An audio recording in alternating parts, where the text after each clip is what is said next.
Hi hello నమస్తే దోస్తులు. ఈరోజు మనం తెలంగాణ ప్రభుత్వం నూతనంగా నిర్మించిన సచివాలయానికి వెళ్తున్నాము. ప్రస్తుతం మనం డాక్టర్ బిఆర్ అంబేద్కర్ గారి విగ్రహం నుండి స్టార్ట్ అవుతున్నాము. చూడండి ఫ్రెండ్స్, కొంచెం ట్రాఫిక్ ఉంది, అలాగే ముందుకెళ్ళాలి. ఇది ఎన్టీఆర్ మార్గ్ అంటారండి ఈ రోడ్ ని. చూడండి ఫ్రెండ్స్, పబ్లిక్ మాత్రం చాలా ఎక్కువ ఉన్నారు.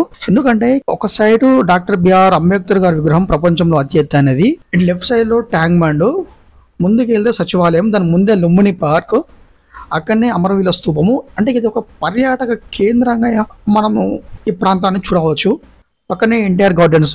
సచివాలయానికి దగ్గరికి వచ్చాము. ఇక్కడ మనం చూసుకున్నట్టయితే సచివాలయానికి కిలోమీటర్ నుండే సెక్యూరిటీ అనేది టైట్ చేశారు. ఈ రోజే కేసీఆర్ గారు రివ్యూ మీటింగ్ లో ఉన్నారట, నాకు న్యూస్ లో చూసాము.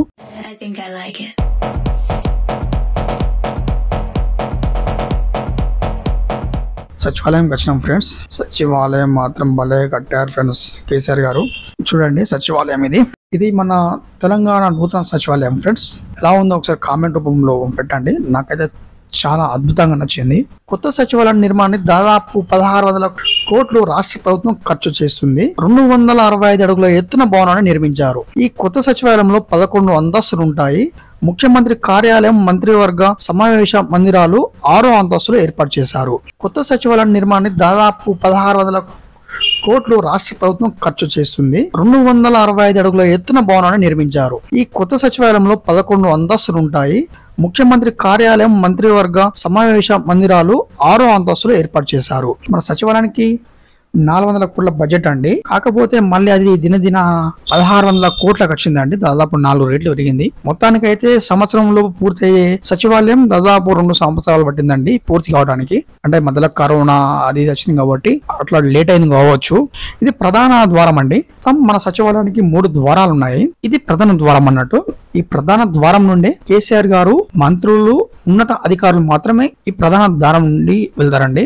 మిగతా 2 ద్వారాల్లో ఒక ద్వారం నుండి ఉద్యోగులు, మరో ద్వారం నుండి సందర్శకులకు.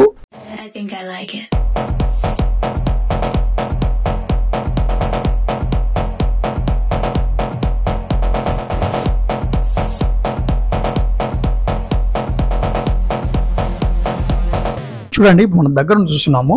చూడండి ఫ్రెండ్స్, సెక్యూరిటీ మాత్రం చాలా టైట్ ఉంది. సచివాలయము తెలంగాణకు తలమానికంగా ఏర్పాటు చేసుకున్నాము. ఇందులోకి మరి సామాన్యులు అలౌట్ చేస్తారా, విన్నపాలు వింటారా కేసీఆర్ అనేది చూడాలి. ప్రజలకు అందుబాటులో ఉండే విధంగా ఉండాలని మనం అందరం కోరుకుందాము.